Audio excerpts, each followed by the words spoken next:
दूसरी बात जो उन्होंने कही कि हर फैमिली मेंबर 3 बच्चों को पैदा करे। अब 3 बच्चे को पैदा करने के बाद आप देख लीजिए कि हमारा जो TFR रेट है वो गिर रहा है।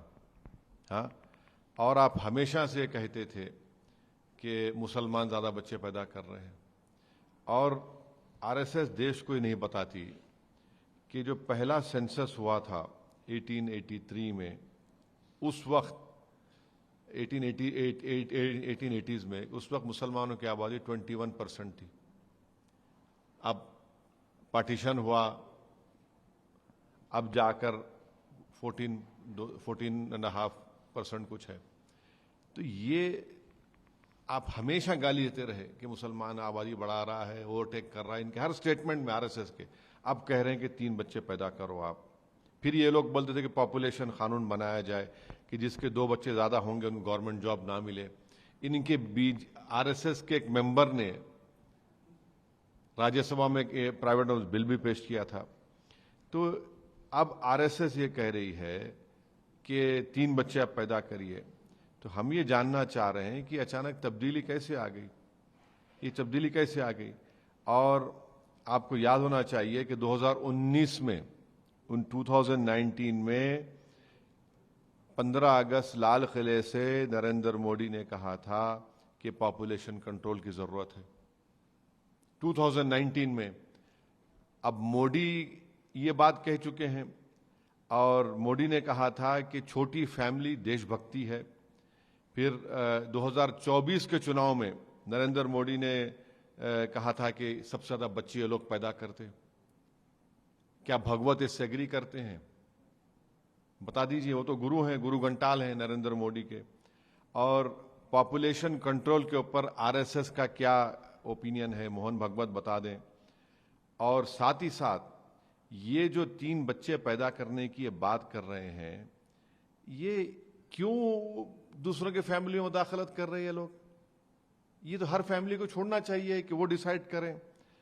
गैर जरूरी के इस तरह का प्रोनाउंसमेंट करके मोहन भागवत जो है खवातीन पर, महिलाओं पर एक गैर जरूरी एक बोझ डाल रहे हैं। उनको आप नहीं चाहते कि वो तालीम याफ्ता हो, पढ़े लिखे ना हो। और साथ ही साथ मोहन भागवत को NFHS NSSO का सर्वे पढ़ना चाहिए, जो उनका रिप्लेसमेंट लेवल है।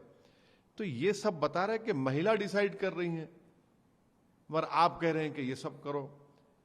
तो ये बातें हैं। और दूसरी बात जो मोहन भागवत और RSS नहीं बोलती है कि 60+ पॉपुलेशन हमारा भारत में सबसे ज्यादा होने वाला है। 2050 में 20% हमारा पॉपुलेशन 60 साल के ऊपर होगा। 2061 में वो 25% हो जाएगा। तो अब इन लोगों की प्रोडक्टिविटी का क्या करेंगे आप?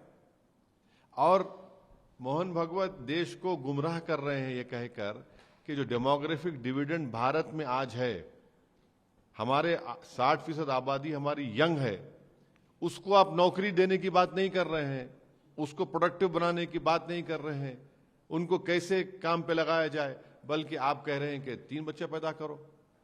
तो ये जो RSS की डबल स्पीक की पॉलिसी शुरू से रही है कि गुमराह करो और फिर नफरत पैदा करो, ताकि उनका जो पॉलिटिकल विंग है BJP को उससे फायदा होता रहे। सर, कांग्रेस के उत्तर प्रदेश कांग्रेस के अध्यक्ष हैं,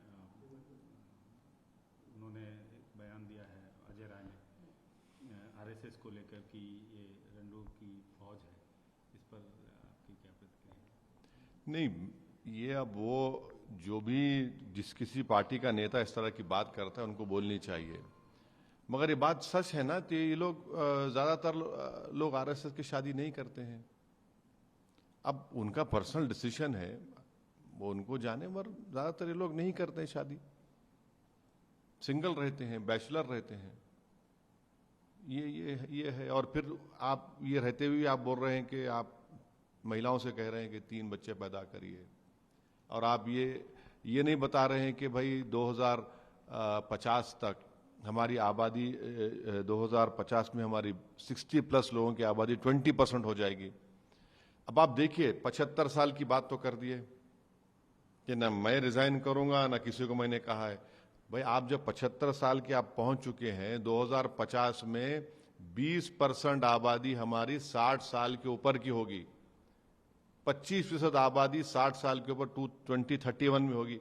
अरे आप इस पर तो बोल दीजिए कुछ, कि इतना बड़ा जब देश पर बोझ होगा, इतने लोग जब बुजुर्ग हो जाएंगे, उनका कैसे चलेगा, उनका क्या करने वाले हैं आप उनके लिए? ये अजर है जो बयान दिया। नहीं नहीं नहीं, वो उनको बताओ, वो बोल सकें, हम क्यों बोलेंगे? हम ये राजनीति में इस तरह के बयान देना, अब भाई उनसे पूछ लीजिए ना, असदुद्दीन ओवैसी से क्यों पूछ रहे हैं? मगर आरएसएस के बहुत से लोग, वो लोग तो मेरे ख्याल से बैचलर रहना बहुत पसंद करते हैं। सर महुआ मोइत्रा हैं, उन्होंने एक बयान दिया है गृह मंत्री के बारे में कि उनका सर काट के टेबल पे रख देना चाहिए। किस पस मंजर में दिया उन्होंने, कि उसका वो उसमें क्या था, उसको क्यों बोलना पड़ा उनको इस तरह की बात? मेरा मानना यह है कि इस तरह का वो देश के गृह मंत्री हैं, हम सख्त उनके मुखालिफ हैं आइडियोलॉजिकली, और जब तक हम जिंदा रहेंगे उस आइडियोलॉजी के खिलाफ हम लड़ते आए, लड़ते रहेंगे। मगर इस तरह का उन्होंने बयान दिया है तो महुआ मोइत्रा को बताना चाहिए कि वो क्यों इतना गंभीर बयान उन्होंने दिया, इस तरह का बयान दिया। मुझे नहीं मालूम किस तरह की बात उनको उन्होंने किस वजह से की, वो बताएंगे खुद। सर एक घटना बिहार में घटी है कि राहुल गांधी के मंच का प्रयोग किया गया है प्रधानमंत्री को अपशब्द और गालियां देने का, इस घटना को आप कैसे देखते हैं? नहीं, अल्फाज का इस्तेमाल जो है अच्छा होना चाहिए। आप इख्तलाफ करिए, आप मुखालिफत करिए, आप जितना हो सके क्रिटिसाइज करिए, कंडेम करिए, मगर अगर आप उस अदब के दायरे से अगर आप निकल जाते हैं तो फिर वो गलत है, वो नहीं होना चाहिए, चाहे किसी की बात हो। आप प्रधानमंत्री को बहुत क्रिटिसाइज करिए, दबा कर क्रिटिसाइज करिए, और कभी कभी लाइटर वेन में कुछ बात कर भी दीजिए, मगर एक बात याद रखिए कि अगर आप उस चीज़ को, आप उस लाइन को क्रॉस कर रहे हैं तो वो ठीक नहीं है। फिर हम जो हमारी बहस का, गुफ्तगू का, या हमारा जो डिबेट होगा वो बहुत ही गलत और वल्गर किस्म का होगा। अगर कोई दूसरा कर भी रहा है तो ये ज़रूरी नहीं है कि हम उसका देखा देखी करें। सर जो ये टैरिफ यूएस की तरफ से जो टैरिफ का जो ये बम फोड़ा गया है और उसका असर भी दिखता नजर आ रहा है, इस पर क्या कहेंगे? बहुत असर होने वाला है, 50% हमारे एक्सपोर्ट्स पर असर पड़ने वाला है। 60,000 करोड़ का हमारा मोटर पार्ट्स का जो एक्सपोर्ट है, ज्वेलरी, जेम्स, रेडीमेड गारमेंट्स, ये बुरी तरह मुतासर होने वाले हैं। और अफसोस की बात यह है कि फरवरी में हमारे प्रधानमंत्री यूएस के प्रेसिडेंट डोनाल्ड ट्रंप से मिले थे, बातचीत हुई थी, और फिर उसके बाद ये टैरिफ का शुरू हो गया, और फिर उसके बाद हमको वो लोग इल्ज़ाम लगा रहे हैं, यूक्रेन क्या हम पर इल्ज़ाम लगा रहे हैं। और फिर ये जो यकीनन इस 50% टैरिफ से बहुत बड़ा नुकसान होने जा रहा है भारत के उन तमाम एक्सपोर्टर्स का, जेम, ज्वेलरी, रेडीमेड गारमेंट्स का, मोटर पार्ट्स का।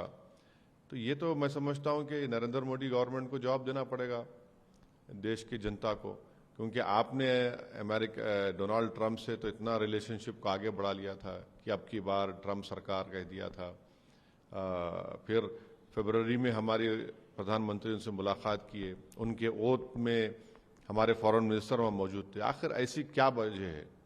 और सब मोदी सरकार को जवाब देना है कि जिन लोगों का भी नुकसान होने जा रहा है उनके लिए सरकार क्या करने वाली है, उनको कैसे उनको राहत दिलाएगी, उनको कैसे उनकी मदद करेगी। तो ये, और फिर बार बार जी जो अमेरिका के जो नवारो, जो उनके जो जिम्मेदार हैं, वो भारत पे इस तरह की तनकीद कर रहे हैं।